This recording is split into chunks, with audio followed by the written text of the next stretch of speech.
नमस्कार दोस्तों, स्वागत है आपका उपनिषद एकेडमी में। दोस्तों, आज हम चर्चा करेंगे बड़े ही महत्वपूर्ण टॉपिक पर, जो टॉपिक है हमारा भारतीय समाज से संबंधित। और खासकर अगर आपके सिलेबस में, अगर आपके पाठ्यक्रम में एक टॉपिक शामिल किया जाता है, वो है जनजातीय के बारे में। यानी जनजाति क्या होती है, जनजातियों के विषय में क्या क्या जानकारी होनी चाहिए, उनका वर्गीकरण किस प्रकार से किया गया है, उनके संदर्भ में 5वीं अनुसूची और संविधान की 6वीं अनुसूची क्या कहती है, पीवीटीजीएस होता क्या है, इन सब प्रकार की अवधारणाओं से आपको रूबरू होना होता है। तो कई प्रकार के प्रश्न इस टॉपिक से हमारे पूछे जाते हैं। तो चलिए शुरुआत करते हैं आज के अपने इस लेक्चर में, ठीक है, जिसमें हम पढ़ेंगे जनजातियों के बारे में, जनजाति की परिभाषा क्या है, इनका वर्गीकरण किस रूप में किया गया है ट्राइब्स को, और ट्राइब्स के बारे में, उनकी विशेषताओं के बारे में समझने का प्रयास करेंगे। कहने को ये तो एक अपने आप में पूरा का पूरा कॉन्सेप्ट है, लेकिन इस कॉन्सेप्ट में केवल एक भाग पढ़ रहे हैं। इसके बाद कई सारी अवधारणाएं और भी हैं, जैसे जनजातियों से संबंधित समस्याएं क्या हैं, जनजातीय समाज में हो रहे परिवर्तनों के बारे में, जनजातीय समाज के संदर्भ में या जनजातियों के विकास के संदर्भ में भारत सरकार की और राज्य सरकारों की योजनाएं क्या क्या हैं, संविधान के प्रावधान क्या कहते हैं, ठीक है, जनजातियों के विषय में विचारकों के विचार क्या रहे हैं, ठीक है। इन सब मुद्दों पर, इन सब बातों पर चर्चा करेंगे अलग अलग लेक्चर में। लेकिन आज हमारा पहला लेक्चर है जनजातियों की परिभाषा, वर्गीकरण और विशेषताओं के बारे में, और 3 प्रमुख अवधारणाओं के बारे में। कोई भी डाउट हो, कोई भी क्वेश्चन हो तो आप पूछ सकते हैं। लाइव क्लासेस चल रही है हमारी एप्लीकेशन पर। चलिए सबसे पहले शुरुआत करते हैं। सबसे पहले हम देखें ट्राइब्स का मतलब क्या होता है, इसकी परिभाषा को समझे, अर्थ को समझें। तो पहली बात तो जनजाति क्या है, एक सामाजिक समूह है। जिस प्रकार से आपने देखा था कि जाति भी एक समूह होता है, स्वाभाविक सी बात है, उसी प्रकार जनजाति भी एक क्या है, एक सोशल ग्रुप है, एक सामाजिक समूह है। इसमें होता क्या है, यह सामाजिक समूह एक मुख्य रूप से अपनी भौगोलिक पहचान के चलते, पृथक संस्कृति के चलते, पृथक भाषा के चलते और पृथक जीवन शैली के चलते एक अहम स्थान रखता है समाज में। तो एक ऐसा सामाजिक समूह जो भौगोलिक रूप से अपेक्षाकृत क्या है, जो मुख्य धारा से, समाज की मुख्य धारा से पृथक रहता है, जिसे हम आधुनिक समाज या ग्रामीण समाज के रूप में, नगरीय समाज के रूप में, मुख्य धारा के रूप में देखा जाता है। जिस समाज को, उस समाज से ये जनजातीय समूह अपने आप में क्या होता है, पृथक होता है। साथ ही साथ इसकी अपनी एक विशिष्ट भाषा होती है, विशिष्ट संस्कृति होती है, रीति रिवाज होते हैं, धार्मिक मान्यताएं, धार्मिक नियम होते हैं, और एक अपना पृथक संगठन होता है। यह देखा जाए तो जनजातीय समूह एक ऐसा समूह है, ठीक है, जो कहीं ना कहीं आत्मनिर्भरता की स्थिति में होता है। इसे मुख्य धारा के समाज से ज्यादा डिपेंडेंट नहीं होता। इनकी मान्यताएं, इनकी परंपराएं आधुनिक धर्म संप्रदायों से पृथक होती हैं। ये मुख्यतः प्रकृति पूजा पर आधारित होते हैं और प्रकृति के संरक्षण में ही अपना जीवन यापन करते हैं। ऐसे समुदाय को ही हम ट्राइब्स या जनजाति समूह के रूप में देखते हैं। क्लियर हुआ? तो जनजाति समूह का मतलब क्या हुआ, या जनजाति का मतलब क्या हुआ, एक ऐसा सामाजिक समूह जो भौगोलिक रूप से समाज के नगरीय या ग्रामीण या आधुनिक समाज से पृथक रहता है, जिसकी अपनी विशिष्ट संस्कृति होती है, जीवन शैली होती है, जिसकी अपनी धार्मिक मान्यताएं होती हैं, और अपना पृथक सामाजिक संगठन होता है। ऐसे सामाजिक समूह को हम जनजाति के रूप में देखते हैं। इसके अलावा ये समुदाय जो है, जनजाति समुदाय या जनजाति समूह जो है, इनकी मुख्य पहचान इस बात से भी होती है क्योंकि ये भौगोलिक रूप से पृथक होते हैं। तो किस प्रकार के भौगोलिक क्षेत्रों में इनकी अधिकता या डेंसिटी देखने को मिलेगी? तो जनजाति समूह की जो मुख्य रूप से पहाड़ी क्षेत्रों में, दुर्गम क्षेत्रों में, जंगलों में मुख्य रूप से ये निवास करते हैं। इसी कारण से ये क्या होते हैं, अपेक्षाकृत मुख्य धारा से अलग पृथक जीवन व्यतीत करते हैं। पहाड़ी इलाकों में रहेंगे, दुर्गम क्षेत्रों में रहेंगे, रिमोट एरिया में रहेंगे, ठीक है, जंगली क्षेत्रों में रहते हैं। यानी समाज के जो प्रकार से कट जाते हैं मुख्य धारा से, ठीक है, पृथक रूप से हजारों वर्षों से ये अपना जीवन यापन कर रहे हैं। प्रकृति पर निर्भरता इनकी ज्यादा होती है और आत्मनिर्भरता इनकी पहचान होती है। तो ऐसे सामाजिक समूह को हम जनजाति समूह के रूप में देखते हैं। जी हाँ, टॉपिक पढ़ाया जाएगा पूरा, टेंशन मत लीजिए, ठीक है। चलिए अब बात करते हैं, जनजाति समूह की बात करते हैं। निशिकांत जी, ये झारखंड पीजीटी का लेक्चर नहीं है, ठीक है, ये यूजीसी नेट में पढ़ाया जा रहा है, लेकिन झारखंड पीजीटी में भी जनजाति पूरा एक टॉपिक ही है, इसलिए उसमें भी ओपन रखा गया है एप्लीकेशन पर। आपका टॉपिक चल रहा था भारतीय समाज, उसमें हमने हिंदू विवाह, ठीक है, विवाह के नियम और विवाह परंपरा पढ़ा है, तो मुस्लिम विवाह बचा है तो उसमें पढ़ाया जाएगा। ये यूजीसी नेट का बैच है, इसमें जनजाति पढ़ाया जा रहा है। वो जनजाति समूह जो है, जनजाति का अर्थ वर्गीकरण आपके झारखंड पीजीटी के सिलेबस में मेंशन किया गया है। तो ऐसा नहीं है कि किसी एक पर्टिकुलर एक एग्जाम के बारे में पढ़ाया जा रहा है, अलग अलग एग्जामों में, अलग अलग परीक्षाओं में भी ये टॉपिक कॉमन होता है, इसलिए सब लोगों को कॉमन एक साथ पढ़ाया जा रहा है। चलिए अब बात करते हैं कि हमारा संविधान क्या कहता है, जनजाति क्या होता है वो तो क्लियर हो गया। तो इस संबंध में, क्योंकि हमारे संविधान में भी अनुसूचित जनजाति शब्द का इस्तेमाल किया गया है, ठीक है, या देखिए शेड्यूल्ड ट्राइब शब्द का इस्तेमाल किया गया है। तो भारतीय संविधान के आर्टिकल 342 में, यहां से क्वेश्चन बन सकता है, 342 में अनुसूचित जनजाति शेड्यूल्ड ट्राइब शब्द का इस्तेमाल किया गया है जनजाति समुदाय या जनजाति समूहों के लिए। लेकिन एक बात याद रखिएगा, हमारे यहाँ आर्टिकल 342 में, हमारे संविधान में अनुसूचित जनजाति शब्द का इस्तेमाल किया गया है, लेकिन इसको डिफाइन नहीं किया गया है, लेकिन इसको परिभाषित नहीं किया गया है। तो कभी कभी क्वेश्चन में कथन कारण वाले प्रश्न बन जाते हैं, या कौन सा स्टेटमेंट सही है, इस प्रकार के प्रश्न भी पूछ लिए जाते हैं। तो याद रखिएगा, हमारे संविधान में अनुसूचित जनजाति शब्द को परिभाषित नहीं किया गया है, लेकिन जनजाति समुदाय के लिए अनुसूचित जनजाति शब्द का इस्तेमाल किया गया है। और क्योंकि अनुसूचित जनजाति शब्द का इस्तेमाल हो रहा है, एक प्रकार से इसे एक अनुसूची के रूप में देखा जाता है। यही कारण है अनुसूचित जनजाति शब्द का इस्तेमाल होगा, और ये किन समुदायों के लिए इस्तेमाल होगा, इसकी जो सूची होगी वो राष्ट्रपति के द्वारा अधिसूचित की जाएगी। इसलिए इन्हें अनुसूचित कहा जाता है, शेड्यूल, क्योंकि एक जारी किया जाता है, एक लिस्ट जारी होती है राष्ट्रपति के माध्यम से। उसमें जिन भी जनजातियों का नाम होता है उन्हें एसटी समुदाय में गिना जाता है, शेड्यूल्ड ट्राइब्स में गिना जाएगा, ये कहा गया है आर्टिकल 342 में। लेकिन शेड्यूल्ड ट्राइब्स क्या होते हैं, इसको परिभाषित संविधान में नहीं किया गया है। तो दो बातें क्लियर हो गई। पहली बात तो ये कि हमारे संविधान में अनुसूचित जनजाति शब्द को परिभाषित नहीं किया गया है, केवल जनजाति समुदायों को अनुसूचित जनजाति में शामिल किया गया है, और किन समुदायों को शामिल किया जाएगा उसकी लिस्ट राष्ट्रपति के द्वारा निर्धारित होगी, आर्टिकल 342 में उनका मेंशन होगा। ठीक है, अब बात आता है दूसरा कॉन्सेप्ट। कभी कभी हमारे देश में देखिएगा, बहुत से लोग जो ज्यादा शिक्षित नहीं होते हैं, वो जाति जनजाति एक ही प्रकार के शब्दों का इस्तेमाल कर लेते हैं, लेकिन ऐसा नहीं है।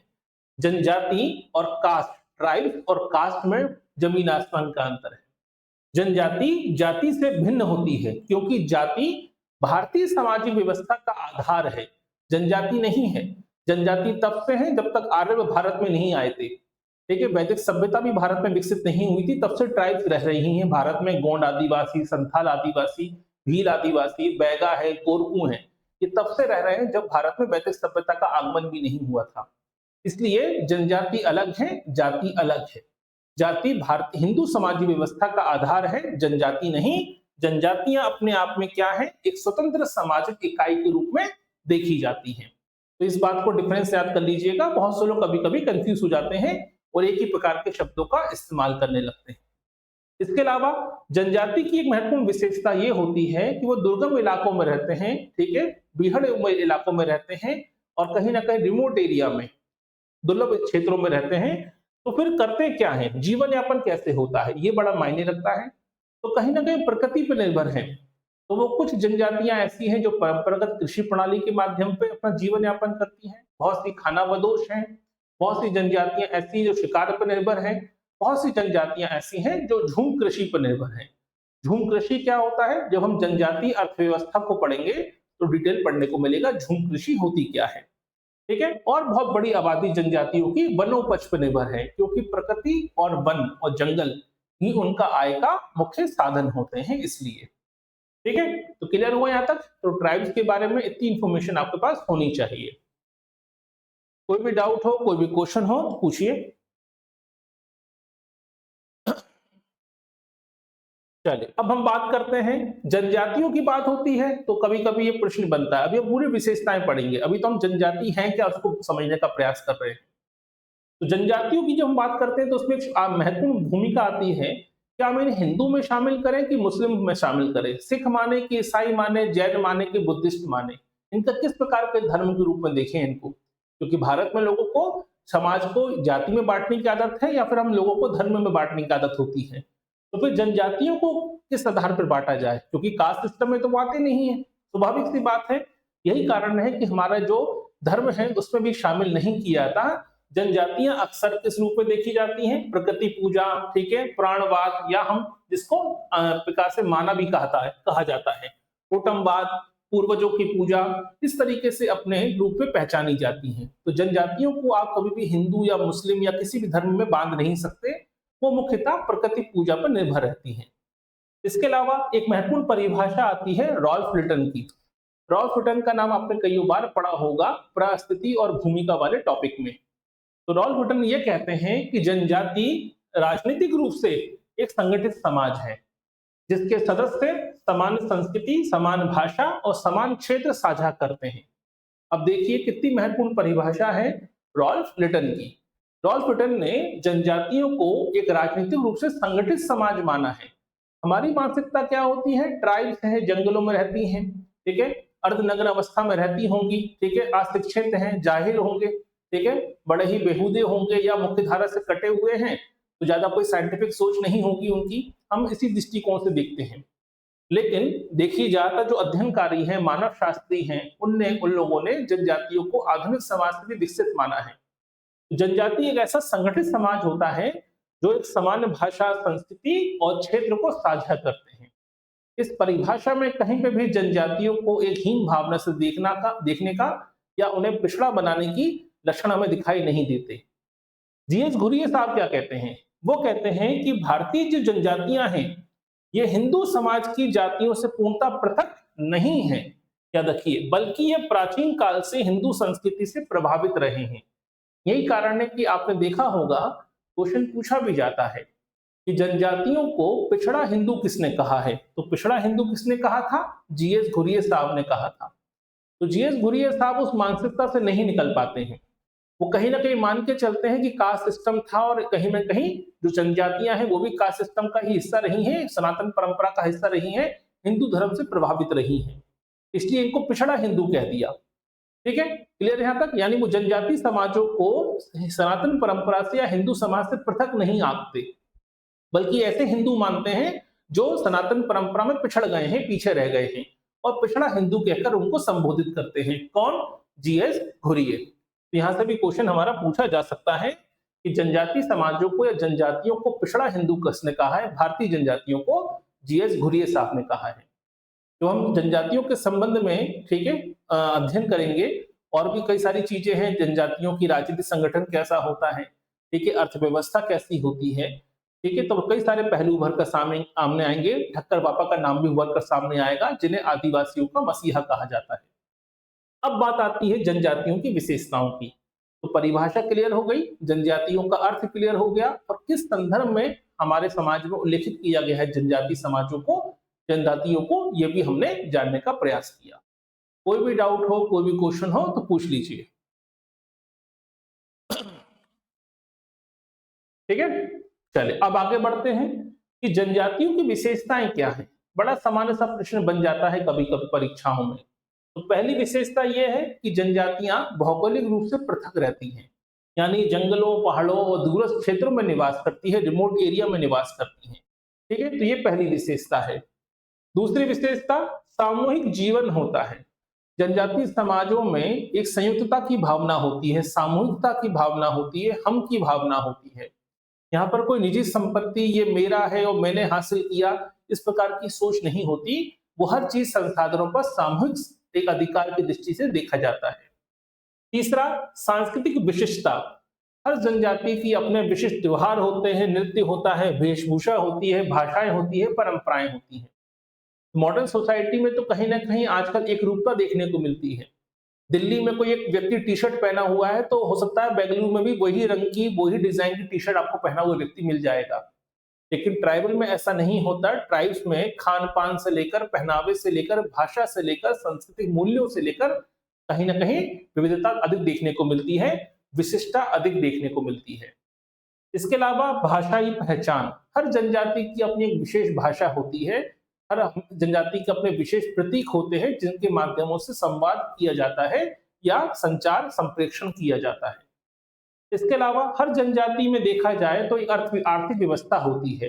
हो सकता है वो वनोपज पे आधारित हो सकता है वो झूम खेती पे आधारित हो सकता है वो परंपरागत कृषि प्रणाली पर या खाना बदोशी के चलते ठीक है शिकार पर आधारित हो, लेकिन होती कोई ना कोई अर्थव्यवस्था तो हर जनजाति को फॉलो करनी होती है। इसके अलावा जनजातियों में धार्मिक विश्वास की बात करें तो मूर्ति पूजा जैसा कॉन्सेप्ट लागू नहीं होता।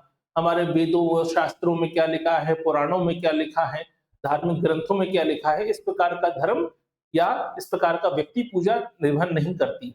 जनजातियों में मुख्यतः धार्मिक विश्वास होता है एनिमिज्म पर, यानी एक प्रकार से आत्मावाद को मानते हैं या टोटमवाद को मानते हैं, पुरखों की पूजा को मानते हैं या स्थानीय देवी देवता होते हैं, लेकिन वो स्थानीय देवी देवता भी प्रकृति से जुड़े होते हैं। ठीक है, तो ये कल्चर होता है जनजाति समाजों में। इसके अलावा हर जनजाति का एक सामाजिक संगठन होता है, कोई हर व्यक्ति की भूमिका के हिसाब से, जो मुखिया होगा, याद रखिएगा, तो कबीलाई पंचायत होगी, एक मुखिया होगा, फैसले लेने वाला व्यक्ति होगा, कोई ओझा होगा, कोई पुजारी होगा। ठीक है, इस प्रकार के कई सारे पदों का निर्धारण होता है। इसके अलावा शिक्षा और आधुनिकता से काफी दूर होती है जनजाति समाज, क्योंकि इनकी अपनी जीवन शैली होती है, रिमोट एरिया में रहते हैं, तो आधुनिक शिक्षा प्रणाली और आधुनिकता से कोसों दूर होते हैं। ठीक है, यही कारण है कि जो पारंपरिक समृद्ध ज्ञान है, जो इनका प्रकृति को लेकर जानकारी है, मौसमों को लेकर जानकारी है, स्थानीय जानकारी होती है, स्थानीय जड़ी बूटियों का ज्ञान है, शिकार करने की जो ज्ञान है, ठीक है, औजार बनाने की जो क्षमता होती है, यही इनके ज्ञान का स्रोत होती है। ठीक है, तो ये कुछ विशेषताएं हैं जो किसमें देखी जाती हैं, जनजातीय समाजों में। लेकिन हमने इसको शॉर्ट में पढ़ा, अब डिटेल पढ़ने को आता है कभी कभी। तो सबसे पहली पहचान क्या होती है, जनजातियों की पहली विशेषता होती है भौगोलिक विविधता या पृथकता। जनजातियां क्या होती हैं, पहाड़ों, मैदानों, जंगलों में, माफ कीजिएगा, पहाड़ों, जंगलों, दुर्गम क्षेत्रों में रहती हैं। जैसे उदाहरण की बात हम करें, ओंगे और जारवा है, अंडमान निकोबार में रहती है जंगलों में। भील और गोंड है, मध्य प्रदेश के जंगलों में निवास करती हैं। नागा है, मिजो हैं, ये नॉर्थ ईस्ट में रहने वाली महत्वपूर्ण जनजातियां हैं। ज्यादातर जनजातियां पहाड़ी इलाकों में, दुर्गम इलाकों में, जंगलों में निवास करती हैं। और 2011 की जनगणना की अगर हम बात करें तो इस आधार पर 2011 की जनगणना ये कहती है कि भारत की कुल जनसंख्या का 8.6%, तो कभी कभी डेटाबेस क्वेश्चन आपसे पूछा जा सकता है। तो भारत की जनगणना का 2011 की जनगणना के अनुसार भारत की कुल जनसंख्या का 8.6% आबादी किसकी है, ट्राइब्स की है, जनजातीय समुदाय की है। यहाँ से भी क्वेश्चन पूछा जा सकता है। साथ ही साथ यहाँ से एक और महत्वपूर्ण क्वेश्चन पूछा जा सकता है कि अगर आपसे ये क्वेश्चन पूछा गया है कि भारत की कुल आबादी में कितना योगदान प्रतिशत है, ठीक है, जनजाति समुदाय का, तो 8.6% है। तो ये भी तो प्रश्न पूछा जा सकता है कि पूरे भारत में सबसे ज्यादा जनजाति समुदाय कहाँ निवास करता है, तो वो है मध्य प्रदेश। मध्य प्रदेश में याद रखिएगा, पूरे भारत में सबसे ज्यादा आबादी जनजाति समुदाय की, ट्राइब की, कहां पर है, मध्य प्रदेश में निवास करती है। और मध्य प्रदेश की कुल आबादी का लगभग 21% आबादी जनजाति समुदाय की है। तो ये दो डेटाबेस प्रश्न भी आपसे पूछे जा सकते हैं। ठीक है, यहां तक क्लियर हुआ। दूसरी बात आती है सामाजिक समूह की। जब हम सामाजिक संगठन या सामाजिक संरचना की बात करते हैं जनजाति समुदाय में, तो जनजाति समुदाय में समाज का संगठन कैसा होता है, वो कबीलियाई होता है या गोत्री आधार पर तय होता है कि भाई कबीले की तरह काम करता है पूरा का पूरा जनजाति संगठन, सामाजिक संगठन। यहाँ पर किस प्रकार की ऊंच नीच की भावना नहीं होती, किसी प्रकार का अस्पृश्यता नहीं होती, नहीं पाई जाती जनजाति समाजों में। ठीक है, जो बुजुर्ग होते हैं, सीनियर होते हैं, ठीक है, उन्हें मुखिया के रूप में देखा जाता है। जो विवाद होते हैं इन्हें पंचायतों के द्वारा सुलझाया जाता है। जनजाति समाजों के विवादों के लिए वो हाई कोर्ट, सुप्रीम कोर्ट और तारीख पे तारीख या ठीक है थाना प्रणाली में टीआई के पास नहीं जाते हैं, पुलिस वाले के पास नहीं जाते हैं, वो अपनी जनजातीय पंचायतों पर ज्यादा विश्वास करते हैं। सीधी सी बात है। जैसे नागाओं में कबीले मुखिया होता है, संथालों में मांझी परगना होता है। याद रखिए, ये कहीं ना कहीं पूरे सामाजिक संगठन का आधार तय करते हैं। इसके अलावा महत्वपूर्ण विशेषता, तीसरी विशेषता होती है भाषाई विविधता। प्रत्येक जनजाति की अपनी एक विशिष्ट भाषा होती है। जैसे संथाल में संथाली है, मुंडा में मुंडारी है, नागा में विभिन्न भाषाओं का इस्तेमाल करते हैं। और एक आंकड़ों के अनुसार, डेटा के अनुसार जनजातीय समाजों में 270 से अधिक प्रकार की भाषाएं बोली जाती हैं। ठीक है, अब इसको भाषा नहीं कह के बोली कह सकते हैं, याद रखिए। लेकिन जो जनजातीय समाजों की बोलियां हैं उनकी संख्या पूछी जा सकती है। एक अनुमान के अनुसार लगभग 270 से अधिक बोलियां बोली जाती हैं भारत में जनजातीय समुदायों के द्वारा। यहाँ पर भी हमें एक लक्षण विशेषता देखने को मिलती है, विशिष्टता देखने को मिलती है। इसके अलावा सांस्कृतिक विशिष्टता, हर जनजाति का अपना कल्चर होता है, ठीक है, डांस होता है, चीजों को गीत होते हैं, त्योहार होते हैं, वेशभूषा होती है। जैसे आप देखिए घोटुल प्रथा होती है, ये गोटुल नहीं होगा, ये घोटुल होता है। ठीक है, घोटुल प्रथा। तो घोटुल प्रथा होती है जो का समानता गौड़ जनजाति के युवाओं में सामुदायिक जीवन से जुड़ी होती है। इसी प्रकार खेरवाल प्रथा सोहराय उत्सव होता है संथालों में, फसल के समय, कटाई के समय होता है। तो कई प्रकार के त्योहार हैं, जैसे आपने देखा होगा भील जनजाति में त्योहार होता है, भगोरिया मेला लगता है, जो जीवन साथी के चयन का माध्यम होता है, होली के अवसर पर होता है। तो हर जनजाति के अपने त्योहार हैं, अपनी विशेषताएं होती हैं। इसके अलावा आर्थिक जीवन की बात करें तो हर जनजाति का अपना आर्थिक जीवन, आर्थिक उपार्जन या आजीविका का अलग अलग साधन होता है। कुछ जनजातियों में झूम खेती होती है, जंगलों में आग लगाकर उसकी लकड़ी जो राख होती है, वो राख में बीज बोए जाते हैं। 2 से 3 साल में खेती की जाती है, जब भूमि बंजर हो जाती है तो फिर अगला जंगल में आग लगाई जाती है। यही कारण है कि पर्यावरण की दृष्टि से झूम खेती को प्रतिबंधित कर दिया गया है। बस कुछ क्षेत्रों में कुछ जनजातीय समुदायों को ही झूम खेती की अनुमति दी गई है। इसके अलावा स्थायी कृषि भी आजकल बहुत सी जनजातियां अपना चुकी हैं। जैसे मध्य प्रदेश की बात हम करें तो भील जनजाति है, संथाल है, मुंडा है, बहुत सी जनजातियां स्थायी कृषि को अपना चुकी हैं। पशुपालन जैसे टोडा जनजाति है, ठीक है, तो पशुपालन पर आधारित है। इस प्रकार से देखा जाए तो कई जनजातियां जो हैं वो आधुनिक दौर की जो औद्योगिकरण है, व्यापार है, ठीक है, तकनीकें हैं, सेवा क्षेत्र है, सर्विस सेक्टर है, इस प्रकार के जीविका उपार्जन पर निर्भर नहीं होती, बल्कि वो प्रकृति पर निर्भर होती है और प्रकृति से जुड़ी आर्थिक गतिविधियों से अपना जीवन यापन करती है। और सबसे बड़ा महत्वपूर्ण काम वो करती हैं वो है वनोपज का संग्रह। यही कारण है कि आज भी एक बहुत बड़े स्तर पर देखा जाए तो जनजातियां 60% से अधिक अपनी इकोनॉमी वनोपज के संग्रह पर निर्भर करती है। यानी आज भी वनोपज संग्रह ही सबसे बड़ी इनकम का सोर्स होता है जनजातीय समुदायों में। ठीक है, यहाँ तक कोई डाउट हो, कोई भी प्रश्न हो तो पूछ सकते हैं। इसके अलावा धार्मिक विश्वास की अभी हमने बात करी थी कि जनजातियों में किसी प्रकार की कोई कर्म कांड, यज्ञ व्यवस्था, इस प्रकार के रूढ़िवादी सोच नहीं होती। वो पूर्णतः किस पर निर्भर करती हैं? प्रकृति पूजा पर निर्भर करती हैं। आत्मवाद का सिद्धांत, मानववाद का सिद्धांत, पूर्वजों की पूजा, प्रकृति पूजा, यही इनका धार्मिक विश्वास और धार्मिक दृष्टिकोण होता है। सामूहिकता की बात करें तो आधुनिक समाज अपने आप को ठीक है व्यक्तिवादी समाज के रूप में देखा जाता है, लेकिन जनजातीय समाज व्यक्तिवादी नहीं होता। वहां निजी संपत्ति की कोई अवधारणा नहीं होती। व्यक्ति कितना भी, कोई भी कितनी मेहनत करे, लेकिन संसाधनों पर सभी का समान अधिकार होता है। तो भूमि, जंगल, संसाधनों पर सामूहिक रूप से इसका उपयोग किया जाता है। किसी की व्यक्तिगत संपत्ति के रूप में इसे नहीं देखा जाता। ये जनजातीय समुदायों की विशेषता होती है। इसके अलावा शिक्षा की हमने बात करी तो कहीं ना कहीं जो शिक्षा है वो लिखित रूप से नहीं होती, परंपरागत रूप से मौखिक शिक्षा दी जाती है। कोई ना कोई स्किल, कोई ना कोई हुनर सिखाया जाता है। हर जनजाति का अपना व्यवसाय होता है, हर जनजाति का अपना कोई ना कोई जीविका उपार्जन का तरीका होता है। आने वाली पीढ़ी को उसी जीवन शैली में ढालने की कोशिश की जाती है, शिकार करने की, हथियार बनाने की, औजार बनाने की, ठीक है, मिट्टी के बर्तन बनाने की, जड़ी बूटी संग्रह करने की, जड़ी बूटियों का इस्तेमाल करने के, ये परंपरागत जो ज्ञान होता है वो सिखाया जाता है जनजातीय समाजों में।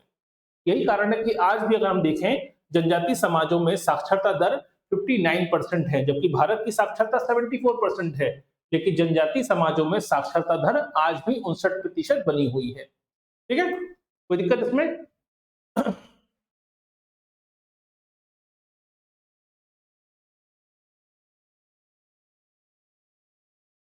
चलिए, आपका क्वेश्चन है टोटमवाद। ठीक है, क्लास के लास्ट में इसको एक्सप्लेन कर दिया जाएगा। ठीक है, अब आता है, अगर आपने सुबह मॉर्निंग वाली क्लास नहीं पढ़ी थी लगता है, जाति की उत्पत्ति के सिद्धांत में भी हमने देखा था, माना सिद्धांत या टोटमवाद को पढ़ा था।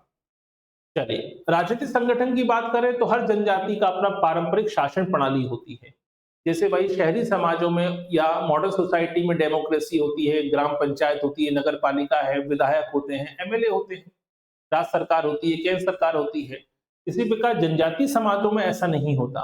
वहाँ जो अपना मुखिया होता है या अपनी पंचायत होती है या कहीं ना कहीं जो गांव के जो बुजुर्ग होते हैं या जनजातीय समुदाय के जो सीनियर होते हैं, उन्हीं की देख रेख में सब कुछ एडमिनिस्ट्रेशन चलता है। जैसे नागा समुदाय जो है, नागा जनजाति में गांव की जो परिषद होती है वही सारी चीजों को मैनेज करने के लिए उत्तरदायी होती है। संथाल में मांझी परगना प्रणाली लागू होती है।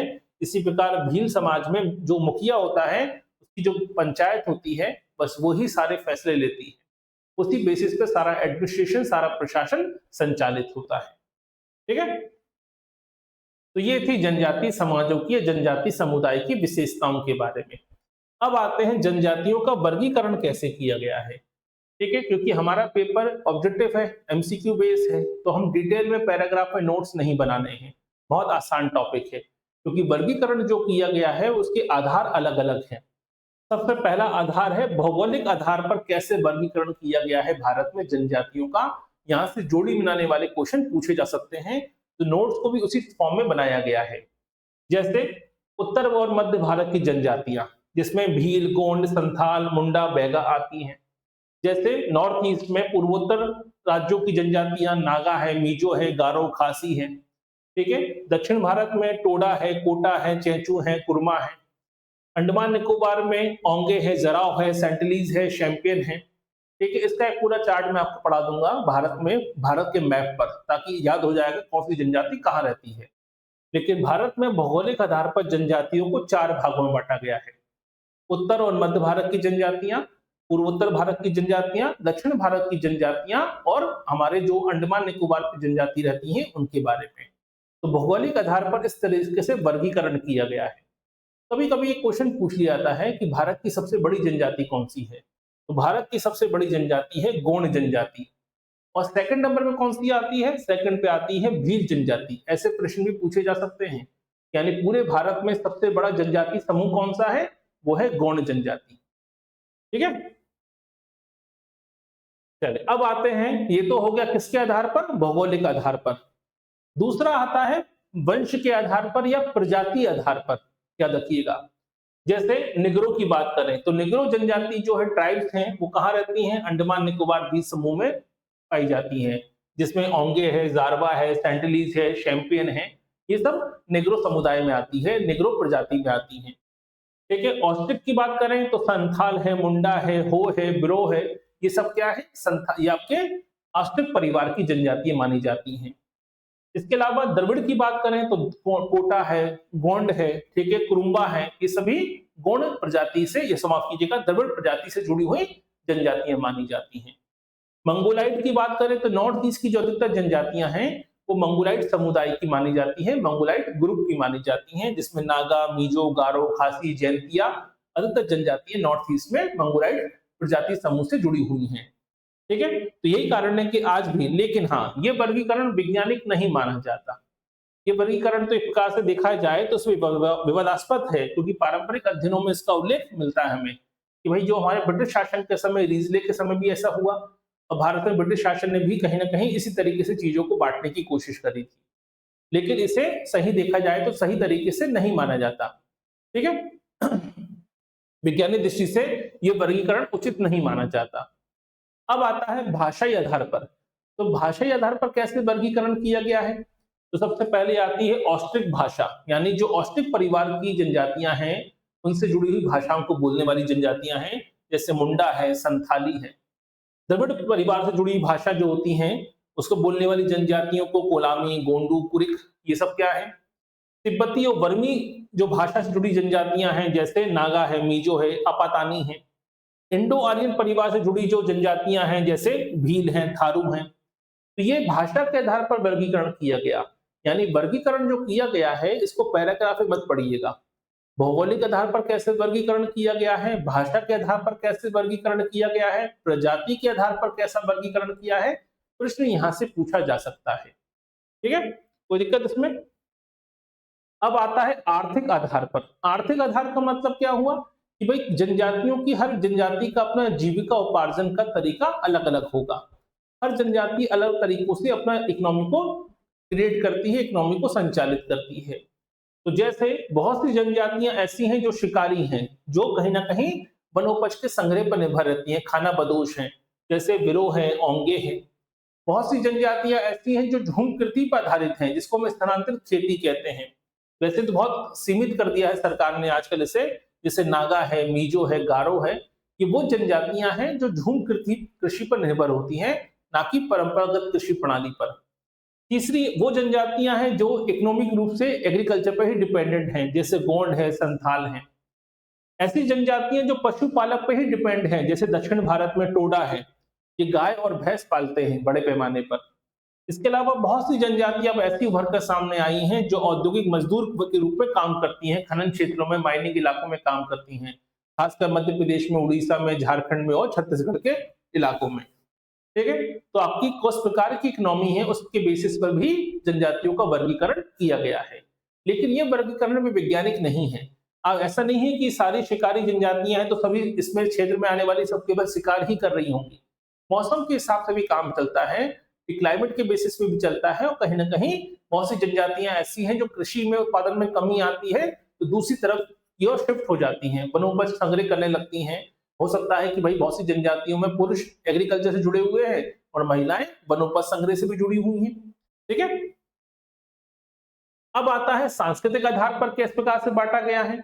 भाई बहुत सी जनजातियां ऐसी हैं जो प्रकृति पूजा से जुड़ी हुई हैं, ठीक है, जिसमें संथाल है, गोंड है, भील है, ये प्रकृति पूजा पर आधारित हैं, यानी धार्मिक आधार पर भी वर्गीकरण किया गया है। दूसरी ऐसी जनजातियां हैं जो टोटमवाद पर टिकी हुई हैं, जिसका टोटम का बड़ा महत्व होता है, जैसे मुंडा है, उराव है। बहुत सी जनजातियां ऐसी हैं जो पूर्वजों की पूजा पर डिपेंड करती हैं, जैसे नागा है, कोरकू है। ठीक है, आपने नाम सुना ही होगा कोरकू स्तंभ। जब घर में किसी की डेथ होती है कोरकू समुदाय में, तो उसकी याद में उसकी एक प्रकार से स्तंभ लगाया जाता है लकड़ी का। ये माना जाता है कि उसकी जो आत्मा है वो उस स्तंभ में निवास करती है। इसके अलावा बहुत सी जनजातियां वर्तमान में हम देखें तो हिंदूकरण अपनाती जा रही हैं, हिंदू संस्कृति में ढलती जा रही हैं, जैसे गोंड है, खासी है, नागा है। तो ये हो गया किसके आधार पर, सांस्कृतिक और धार्मिक आधार पर जो वर्गीकरण हो रहा है। लेकिन देखा जाए जनजातियों का वर्गीकरण अगर हम देखें तो क्षेत्र के आधार पर ज्यादा प्रमाणित लगता है, लेकिन बाकी चीजों के आधार पर आप ये नहीं कह सकते कि बहुत सी जनजातियां प्रकृति पूजा करती हैं तो पूर्वजों की पूजा नहीं करेंगी। यहाँ पर इस प्रकार के वर्गीकरण में मिक्सचर बहुत ज्यादा है। केवल भौगोलिक ही वर्गीकरण ऐसा है जो काफी ऑथेंटिक लगता है। ठीक है, अब आते हैं विकास और संपर्क के आधार पर। बहुत सी जनजातियां ऐसी हैं जो मुख्य धारा से जुड़ रही हैं, और बहुत सी जनजातियां ऐसी हैं जो आज भी अपने आप को पृथक रखने पर जोर देती हैं। जैसे पृथक जनजातियां, खासकर अंडमान निकोबार की जनजातियां आज भी मुख्य धारा से कोसों दूर है, आज भी आधुनिक सभ्य समाजों से उनका कोई संपर्क नहीं होता। जैसे ओंगे हैं, जराव है, सेंटिलीज हैं। बहुत सी जनजातियां ऐसी हैं जो आज भी दुर्गम क्षेत्रों में रहती हैं, लेकिन कभी कभी नगरीय सभ्यता के या ग्रामीण समाज के या आधुनिक समाज के संपर्क में आती हैं, जैसे भील है, गोंड है। अब धीरे धीरे इनका संपर्क बढ़ता जा रहा है। बहुत सी जनजातियां ऐसी हैं जो पूर्ण रूप से एकीकृत हैं, याद रखिएगा, जो पूर्ण रूप से शहरी जीवन को अपना चुकी हैं। जैसे शहरी जनजाति है, आपने देखा बंजारा है, मीणा समुदाय है। बहुत सी जनजातियां ऐसी हैं जो शहरों में ही रहती हैं, औद्योगिक श्रमिक के रूप में काम करती हैं, माइनिंग इलाकों में काम करती हैं। ठीक है, तो इस आधार पर भी वर्गीकरण किया गया है। कोई समस्या है इसमें? कोई डाउट हो, क्वेश्चन हो तो पूछ सकते हैं। अब आता है कानूनी आधार पर किस प्रकार से बांटा गया है। भाई कानूनी आधार पर हमारे यहाँ जनजातियों को किसी भी आधार पर नहीं बांटा गया, क्योंकि हमारे संविधान में अनुसूचित जनजाति शब्द का इस्तेमाल किया गया है, और इसमें आर्टिकल 342 में एक सूची तैयार की गई, जिम्मेदारी दी गई है राष्ट्रपति को। तो राष्ट्रपति के द्वारा जो नोटिफाइड यानी अधिसूचित एक लिस्ट जारी होगी, सूची जारी होगी, जिसको सूची में जिसका नाम होगा उसे ट्राइब्स में शामिल कर लिया जाएगा। तो हमारे संविधान में अनुसूचित जनजातियों में कोई डिफाइन नहीं किया गया है, बस एक सूची की बात की गई है। उस सूची में जो भी होते हैं सबको शामिल कर लिया जाता है, ट्राइब्स के रूप में देखा जाता है। इसके अलावा हमारे संविधान, हमारे यहाँ जो 1985 के बाद से, क्या रखिएगा, धर कमीशन की सिफारिश पर एक विशेष कमजोर वर्ग जो है, यानी जनजातियों में भी वो जनजातियां जो आज भी मुख्य धारा से कोसों दूर हैं, जो आज भी काफी पिछड़ी अवस्था में जीवन यापन कर रही हैं, जिनके सदस्यों की संख्या काफी कम हो चुकी है, जिनकी भाषा के लुप्त हो जाने का खतरा है, जिनके आर्थिक रूप से, राजनीतिक रूप से, सामाजिक रूप से काफी पिछड़ी हैं, उनके लिए हमारे यहाँ, ठीक है, एक पूरा व्यवस्था की गई है पीवीटीजीएस। अभी हम पढ़ेंगे, जिसे विशेष रूप से कमजोर जनजाति समूह में देखा जाता है। तो ये भी एक वर्गीकरण है, यानी ऐसा नहीं है कि पीवीजीटीएस जो है वो ट्राइब्स में शामिल नहीं है या एसटी सूची में शामिल नहीं है, वो एसटी सूची में शामिल है, राष्ट्रपति के द्वारा नोटिफाइड की गई सूची में शामिल है आर्टिकल 342 में, लेकिन फिर भी उनको अलग से विशेष दर्जा दिया गया है। ऐसी कुल 75 जनजातियां हैं। इसके अलावा जनजातीय क्षेत्रों के प्रशासन के संदर्भ के हिसाब से भी बांटा गया है। मध्य भारत और पश्चिमी भारत की बात हम करें, यहाँ की जनजातियों के लिए जो प्रशासन की बात की गई है वो संविधान की 5वीं अनुसूची में 5 अनुसूचित क्षेत्रों की बात की गई है। और भारत में जो नॉर्थ ईस्ट की जनजातियां हैं, वहां पे 4 राज्य हैं, असम, मेघालय, मिजोरम और त्रिपुरा। इनके जनजातीय क्षेत्रों के प्रशासन के संदर्भ में इनका वर्गीकरण 6वीं अनुसूची में किया गया है। तो ये भी एक वर्गीकरण है, ये वैधानिक और संवैधानिक रूप से उल्लेखित देखने को मिलता है। ठीक है, क्लियर यहां तक? तो ये भी आपको क्लियर होना चाहिए। अभी हम सब चीजों को डिटेल पढ़ेंगे। अब आते हैं भारतीय जनजातियों संबंधित प्रमुख तथ्य क्या है। फैक्चुअल डेटा भी आपसे क्वेश्चन पूछा जाता है। अगर आपसे प्रश्न पूछा जाए कि भारत में जनजातियों की कुल संख्या कितनी है, तो पीवीजीटीएस में तो मालूम है हमें कि भाई कुल मिला के 75 जनजातियां हैं। लेकिन अगर टोटल ओवरऑल पूरी भारत में जनजातियों की बात करें तो 1985 में भारत के लोगों की परियोजना, आपने सुना ही होगा, इंडियन पीपल प्रोजेक्ट की बात हुई थी, प्रोजेक्ट ऑफ इंडियन पीपल्स। इसने शुरू किया था एस कुमार सिंह ने, राजस्थान पीएससी के सिलेबस में है, याद रखिएगा। तो सुदेश कुमार सिंह, एस कुमार सिंह के नेतृत्व में भारतीय मानव विज्ञान सर्वेक्षण के द्वारा ये 1985 में ये परियोजना शुरू की गई थी। और इसी परियोजना के तहत भारत में 681 आदिवासी समुदाय यानी एसटी समुदाय, ट्राइबल समुदायों की पहचान की गई। तो भारत में कुल कितनी जनजातीय समुदायों की पहचान की गई है, ये प्रश्न आपसे अलग से पूछा जा सकता है। 461। अब इस समुदायों के अंदर भी कई सारे उप समुदाय होते हैं, जैसे गोंड जनजाति में भी कई सारे समुदाय होते हैं, जैसे भील में भी कई सारे समुदाय होते हैं, बिलाला है, पटेलिया है, ठीक है। तो एक जनजाति के अंदर भी कई सारे समुदाय होते हैं, लेकिन टोटल ओवरऑल 461 आदिवासी समुदायों की और 174 उप समुदायों की पहचान की गई थी 1985 की इस परियोजना में। यहां से एक क्वेश्चन बन सकता है आपका, ठीक है। अब इससे जुड़े और भी डेटाबेस क्वेश्चन बनते हैं, जैसे भारत की कुल जनसंख्या का कितना प्रतिशत है जनजातीय समुदाय, अभी हमने चर्चा करी थी 8.6, ऐसे डेटाबेस क्वेश्चन आ जाएंगे। दूसरा, भारत की जनजाति में भारत में जनजातियों की कुल संख्या कितनी है, तो देखा जाए तो 461 की तो पहचान की गई थी, लेकिन ऐसा माना जाता है क्योंकि राज्यों के स्तर पर भी अलग अलग डेटा आते हैं, कुछ जनजातियों की उपजातियां भी होती हैं, तो उसके बेसिस पर 705 जनजातियां मानी गई हैं। लेकिन ह्यूमन जो हमारा प्रोजेक्ट है, याद रखिएगा, ठीक है, project of Indian people project जो था, उसके हिसाब से 461 जनजाति समुदाय हैं, आदिवासी समुदाय हैं। इसके अलावा सबसे ज्यादा आबादी कहां पर है, सबसे ज्यादा आबादी है मध्य प्रदेश में, लगभग 1.5 करोड़ आबादी है जनजाति समुदाय की। मध्य प्रदेश की कुल आबादी का लगभग 21% है, यानी भारत में सबसे ज्यादा जनजाति समुदाय कहां रहता है, मध्य प्रदेश में निवास करता है। इसके अलावा सबसे ज्यादा परसेंटेज में कहां निवास करता है, क्योंकि मध्य प्रदेश में संख्या के मामले में लगभग 1.5 करोड़ आबादी है, 1.53 करोड़ आबादी है जनजाति समुदाय की मध्य प्रदेश में, लेकिन मध्य प्रदेश की कुल आबादी का केवल 21% है। लेकिन परसेंटेज की बात हम करेंगे तो आंसर आता है मिजोरम। मिजोरम की 94% आबादी क्या है, याद रखिएगा, वो ट्राइबल में आती है, एसटी समुदाय में आती है। और सबसे कम आबादी आती है हरियाणा में, लगभग याद रखिए, हरियाणा है, पंजाब है, दिल्ली है, इस इलाकों में सबसे कम ट्राइबल जनसंख्या आबादी रहती है, ठीक है। इसके अलावा भौगोलिक वर्गीकरण तो अभी हमने पढ़ा भी था, 4 भागों में बांटा गया था, तो ये डेटाबेस क्वेश्चन तो आपको मालूम हो चुका है, जो वर्गीकरण अभी हमने किया था।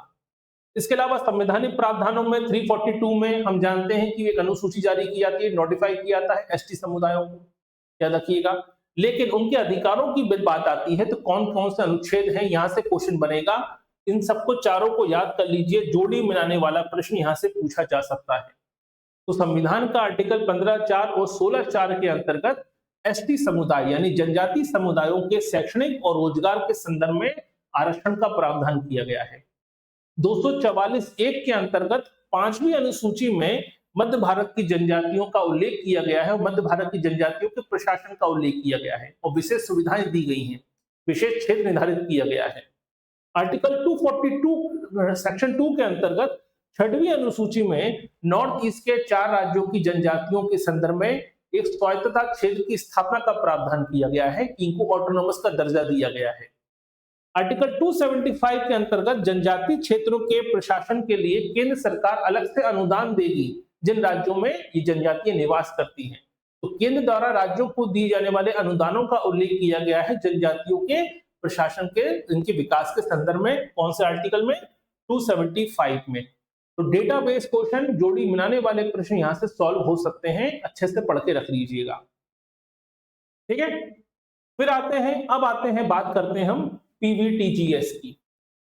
ये पीवीटीजीएस क्या होता है भाई? कुछ जनजातियां ऐसी हैं जो काफी अति पिछड़ी हैं, जो सामाजिक आर्थिक रूप से आज भी मुख्य धारा से कोसों दूर है। तो ऐसी जनजातियों के लिए, ठीक है, कितनी संख्या डिसाइड की गई है? 75 जनजातियां ऐसी हैं जिन्हें पीवीटीजीएस में शामिल किया गया है, याद रखिएगा। तो पर्टिकुलरली वैल्यूएबल ट्राइबल ग्रुप्स कहते हैं, पीवीटीजीएस कहते हैं। इसमें 75 जनजातियों को शामिल किया गया है। इसमें सबसे ज्यादा क्वेश्चन पूछा जाता है कि सबसे ज्यादा विशेष कमजोर, यानी विशेष रूप से कमजोर जनजातियां हैं पीवीटीजीएस में, जो जनजातियां हैं वो किस राज्य में पाई जाती हैं? सबसे ज्यादा 12-13 जनजातियां ऐसी हैं उड़ीसा की जो इसके दायरे में आती हैं। टोटल तो पूरे भारत में 75 जनजातियों को चुना गया है, यानी चयन किया गया है। उसमें से 13 कौन सी हैं? वो है आपके उड़ीसा राज्य की। यहां से भी क्वेश्चन पूछा जा सकता है। अब पीवीटीजीएस का जो समूह है इसके बारे में भी क्वेश्चन पूछते हैं कि ये कॉन्सेप्ट आया कब? तो ये कॉन्सेप्ट आया 1973 में, सबसे पहले 1973 में, ठीक है, ढेबर आयोग बना था। कौन सा आयोग बना? ढेबर आयोग बना था 1960-61 में। 1973 में पहली बार ये कॉन्सेप्ट लाया गया कि जनजातीय समुदायों में भी वो समुदाय जो आर्थिक और सामाजिक रूप से आज भी काफी पिछड़े हैं और मुख्य धारा से पीछे छूट चुके हैं, उनकी विशेष पहचान की जाए, उनका संरक्षण किया जाए। तो ढेबर कमीशन की रिकमेंडेशन पर 1973 में पीवीटीजीएस का कॉन्सेप्ट लाया गया। ठीक है, याद रखिएगा। तो पहले क्या कहते थे इसको? पहले पीटीजी कहते थे, प्रीमेटिव ट्राइबल ग्रुप कहा जाता था।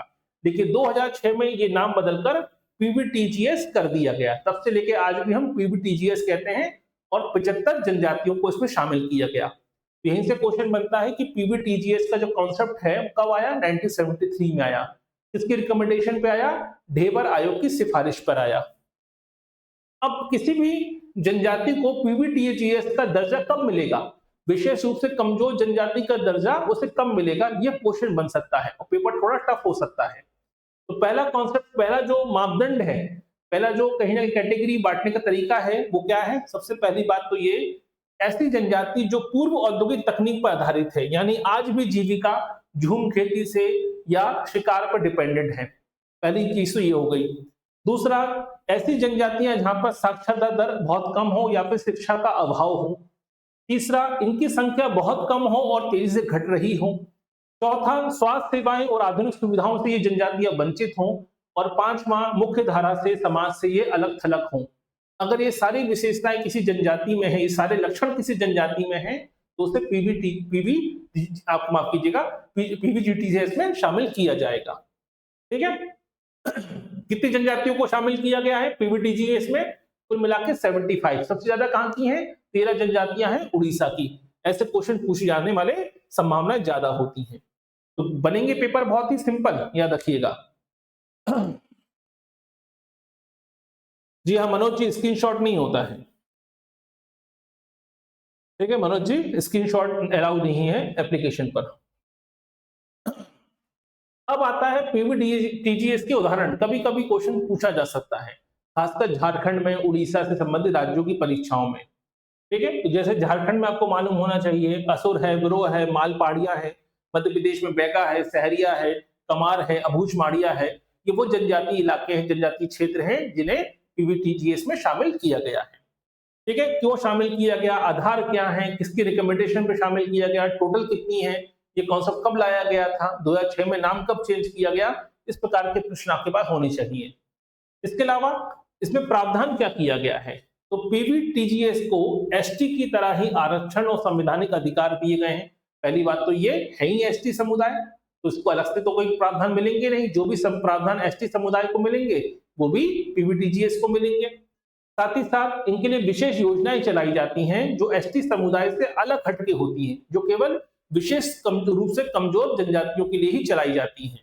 जैसे ट्राइबल सब प्लान शुरू किया गया या डेवलपमेंट ऑफ पीजीटीसीएस स्कीम शुरू की गई 2006 में, ताकि विशेष तौर पर कुछ जनजातियां ऐसी हैं जिनकी आबादी बहुत तेजी से घट रही है।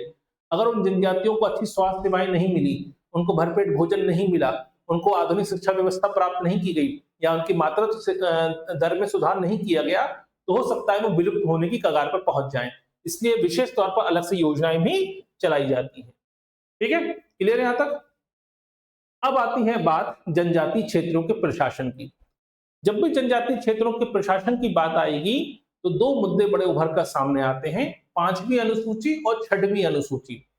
अब आप देखिए, आपने सुना होगा पिछले 1.5 से 2 वर्षों से, 1.5-2 वर्षों से, ठीक है, सोनम वांगचुक जो कहां पे है, याद रखिएगा, लेह लद्दाख में। उन्होंने पिछली बार ठंडों में, ठीक है, माइनस टेम्परेचर में भी लंबे समय तक भूख हड़ताल करी, आंदोलन किया, क्योंकि लेह लद्दाख को क्या बनाया गया है, केंद्र शासित प्रदेश का दर्जा मिला है लेह को और लद्दाख को, इलाके को, और साथ ही साथ उन्होंने मांग करी कि हमें केंद्र शासित प्रदेश का दर्जा तो आपने दे दिया, लेकिन हमें 6वीं अनुसूची में शामिल किया जाए। तो ये 5वीं और 6वीं अनुसूची का जो कॉन्सेप्ट है, तो 6वीं अनुसूची में क्यों शामिल करने की बात उठी, उन्होंने क्यों मांग की है कि भाई केंद्र शासित प्रदेश है ना, अब 8 केंद्र शासित प्रदेशों में से एक है, तो फिर ऐसी क्यों मांग उठी 6वीं अनुसूची की, तो वो भी आपको क्लियर होनी चाहिए। तो ये 5वीं और 6वीं अनुसूची का मतलब क्या है? तो पहली बात तो ये 5वीं अनुसूची की बात करें, हमारे संविधान में 12 अनुसूचियां हैं।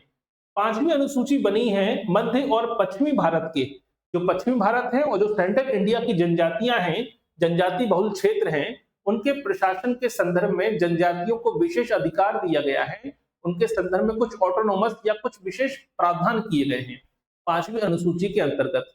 लेकिन 5वीं अनुसूची में ज्यादातर पावर राज्यपाल को दिया गया है, मुख्यमंत्री को नहीं है, राज्यपाल को ज्यादा पावर दी गई है जनजातीय क्षेत्रों के प्रशासन के संदर्भ में नियम बनाने की। और कौन से इलाकों में? केवल मध्य और पश्चिमी भारत के जनजाति बहुल क्षेत्रों में। क्लियर है? यानी वो राज्य जो भी पश्चिमी क्षेत्र में आते हैं, मध्य क्षेत्र में आते हैं, जिन राज्यों में जनजाति बहुल इलाके हैं, उन सभी राज्यों में याद रखिएगा 5वीं अनुसूची के अंतर्गत जो राज्य होंगे उनके राज्यपालों को विशेष प्रावधान या विशेष अधिकार दिए गए हैं।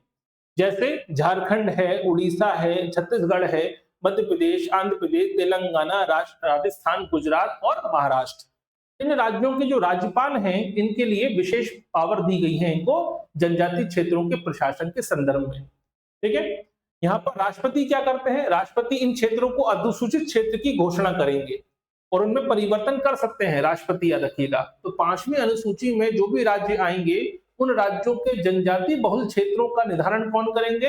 राष्ट्रपति द्वारा नोटिफाइड किया जाएगा, अधिसूचित किया जाएगा। उस राज्य में जहां भी अनुसूचित क्षेत्र होगा, वहां राज्यपाल को विशेष पावर दिए जाएंगे। यानी नोटिफाई किसने किया कि ये इलाका जनजाति बहुल क्षेत्र है, ये राष्ट्रपति अधिसूचित करेंगे और उस संबंध में नियम बनाने का या फैसला लेने का अधिकार किसका होगा? राज्यपाल को विशेष पावर दी जाएगी। ठीक है, वहां पर कौन सा कानून लागू होगा, कौन सा कानून अमान्य होगा, ये जनजाति परिषद बनाई जाएगी, जिसे हम कहते हैं टीएसी, ट्राइबल एडवाइजरी काउंसिल बनाई जाएगी। यानी जनजाति परिषद की सलाह के बिना ऐसा कोई भी राज्य सरकार का कानून या भारत सरकार का कानून लागू नहीं होगा।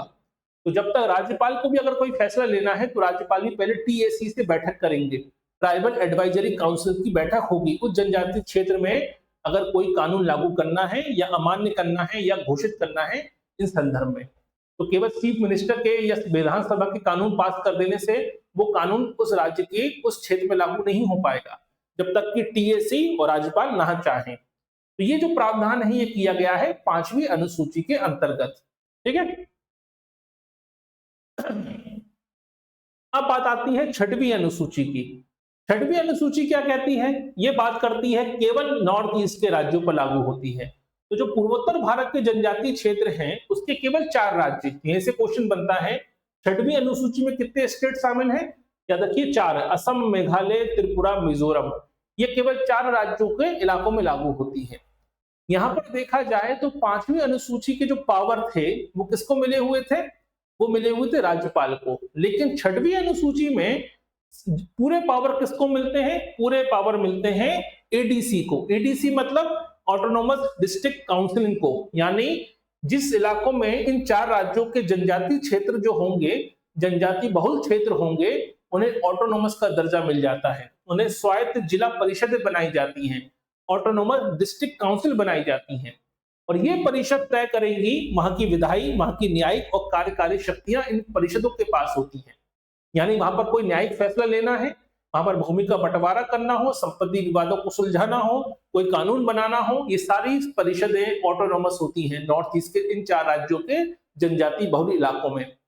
मध्य भारत में या पश्चिमी भारत में ये पावर राज्यपाल के पास थी, लेकिन यहाँ पर ठीक है एडीसी के पास है। क्लियर हुआ?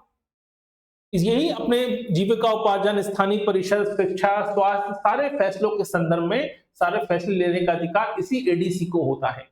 यही सोनम वांगचुक की मांग है कि लेह लद्दाख को भी 6वीं अनुसूची में शामिल किया जाए और लेह लद्दाख के इलाकों में शिक्षा, स्वास्थ्य, कृषि, वनोपज, स्थानीय प्रशासन, ये सारा पावर लेह लद्दाख के इन एडीसी को दिया जाए, यानी स्वायत्त जिला परिषदों को दिया जाए, ताकि हमारे फैसले हम ले सकें, क्योंकि आप पर्यावरण को बर्बाद करके रख देंगे बड़े पैमाने पर इंडस्ट्री को ओपन करके। क्योंकि भाई आपने जैसे ही धारा 370 समाप्त करी, उस इलाकों में केंद्र शासित प्रदेश बना दिया, अब सारे फैसले केंद्र सरकार लेती है, और केंद्र सरकार जो फैसले लेती है सबको मालूम है किसके फेवर में जाते हैं।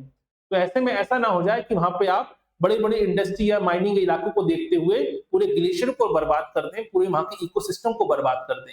इसलिए बड़े पैमाने पर पर्यावरणवादियों ने भी चिंता जाहिर करी, और सोनम वांगचुक ने ठीक है लगभग माइनस टेम्परेचर में 2 महीने तक आंदोलन भी किया था कि लेह लद्दाख को 6वीं अनुसूची में शामिल किया जाए, ताकि हम भी एडीसी इस्टेब्लिशमेंट करके अपने संसाधनों को बचा सकें, अपने लोगों के बारे में सोच सकें, अपने लोगों के बारे में स्वयं कानून बना सकें, स्वयं आपके फैसले ले सकें। ठीक है, तो ये होता है एडीसी के बारे में। यहाँ पर एडीसी को पावर बहुत ज्यादा है, जैसा कि अभी हमने देखा ट्राइबल जो काउंसिल थी, एडवाइजरी काउंसिल थी टीएसी, उसको उतना पावर नहीं है 5वीं अनुसूची में। 6वीं अनुसूची की जो एडीसी है इसको ज्यादा पावर है, इसे टैक्स लगाने से लेकर संग्रह करने का पावर है, क्योंकि वहां पर सारा पावर 5वीं अनुसूची में राज्यपाल के पास चला जाता है। वहां पे केवल एडवाइजरी बन के रह जाती है ट्राइबल एडवाइजरी काउंसिल, केवल सलाहकारी है, यहाँ सलाहकारी नहीं है, यहाँ ऑटोनोमस है एडीसी। तो एडीसी को टैक्स लगाने का, संग्रह करने का अधिकार भी मिलता है। एडीसी में ये क्वेश्चन पूछा जाता है कितने अधिकतम सदस्य हो सकते हैं।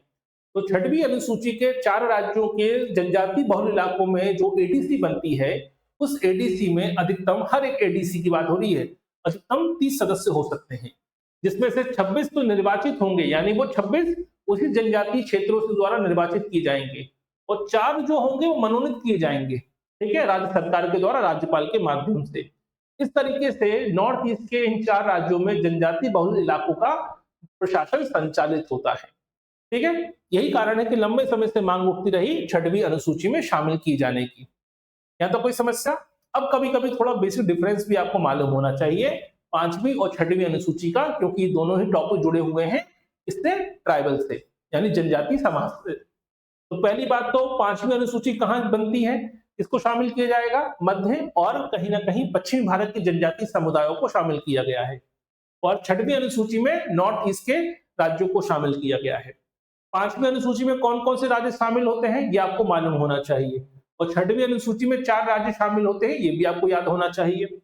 5वीं अनुसूची में पावर जो होती है वो राज्यपाल के पास होती है, लेकिन टीएसी एक सलाहकारी के रूप में काम करती है, ट्राइबल एडवाइजरी काउंसिल। लेकिन पूर्वोत्तर जो 6वीं अनुसूची में जो क्षेत्र आते हैं उसमें राज्यपाल का पावर नहीं होता, बल्कि वो एडीसी, ठीक है, ऑटोनोमस डिस्ट्रिक्ट काउंसिल के सारे पावर होते हैं। 5वीं अनुसूची में राज्यपाल कानून लागू कर सकते हैं या अमान्य कर सकते हैं टीएसी की सिफारिश पर, लेकिन टीएसी की सिफारिश ठीक है कंपलसरी नहीं होती। लेकिन यहाँ पर एडीसी ही तय करेगी कि स्थानीय विषय पर कौन सा कानून लागू होगा, कौन सा लागू नहीं होगा।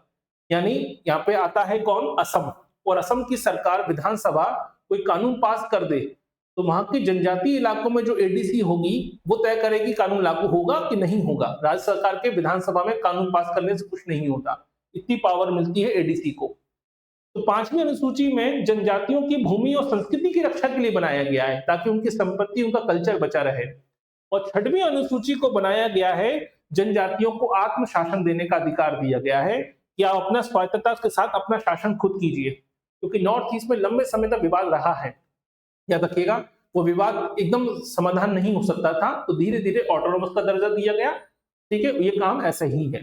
तो हमारे दिमाग में हमेशा धारा 370 चलती है, लेकिन ऐसा देखा जाए तो हमने कई जनजातीय परिषदों में उसी प्रकार का शासन, उसी प्रकार की स्वतंत्रता प्रदान की हुई है, ताकि आप अपने फैसले खुद ले सके। ठीक है, लेकिन जो भी होगा संविधान के दायरे में होगा, संविधान से अलग से हटके कुछ फैसले आप नहीं ले सकते। कोई दिक्कत इसमें? तो ये है 5वीं और 6वीं अनुसूची के प्रावधानों के बारे में। तो ये था आज का हमारा टॉपिक, ठीक है, जिसमें हमने पढ़ा जनजाति का अर्थ क्या होता है, विशेषताएं क्या होती हैं, वर्गीकरण क्या होता है, 5वीं 6वीं अनुसूची के प्रावधान क्या है और पीवीटीजीएस का कॉन्सेप्ट क्या है।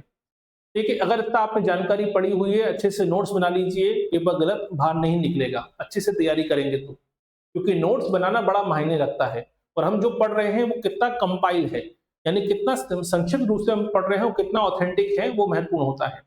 हमने पूरी किताब पढ़ डाली जनजातीय समुदाय से, लेकिन उससे फर्क नहीं पड़ता कि आपने कितनी मोटी मोटी किताबें पढ़ी हैं। फर्क इस बात से पड़ता है कि वो कितना ऑथेंटिक था और कितना काम की चीज थी। ठीक है, तो उम्मीद है आपका ये टॉपिक कवर हो गया होगा। तो आप सभी को गणेश चतुर्थी की शुभकामनाएं। ठीक है, आज तो हमारा लेक्चर शाम को 6 बजे के बाद भी शुरू हुआ था, लेकिन कल से हमारे जो भी लेक्चर रहेंगे सुबह 9 से शाम को 6 बजे के बीच में ही रहेंगे, क्योंकि शाम को 6 बजे के बाद थोड़ा, ठीक है, साउंड बढ़ जाएगा, झांकियां लग जाती हैं आसपास, इसलिए। कोई डाउट इसमें, क्वेश्चन हो तो पूछ लीजिए। ठीक है, नोट्स अपलोड कर दिया जाएगा क्लास के 5 मिनट के बाद। कोई भी डाउट हो, क्वेश्चन हो तो पूछ लीजिए। डाउट है? इसके अलग से आपको क्वेश्चन सॉल्व करा दिए जाएंगे। ठीक है, आपके हर व्यक्ति के हर सिलेबस के पाठ्यक्रम में शामिल किया गया है, हर परीक्षा के पाठ्यक्रम में शामिल है, इसलिए अच्छे से इसको पढ़ के रख लीजिएगा। चलिए, तो सुबह 9 बजे मुलाकात होगी और सुबह 9 बजे की जो क्लास होगी उसमें हम पढ़ेंगे मुस्लिम विभाग के बारे में, क्योंकि वो हमारी पीजीटी की क्लास होती है। हमारा हिंदू विवाह वाला टॉपिक हमने पढ़ लिया था, विभाग के संबंधित नियम हमने पढ़ लिए थे और विवाह प्रणाली क्या होती है ये भी हमने देख लिया था। कल का लेक्चर जो हमारा होगा वो होगा मुस्लिम विवाह पर, तो सुबह 9 बजे की क्लास जो होगी वो इस टॉपिक से संबंधित होगी, ज्वाइन जरूर कीजिएगा। ठीक है, चलिए, तो मुलाकात होगी कल के लेक्चर में, बने रहिए हमारे साथ। बहुत बहुत धन्यवाद।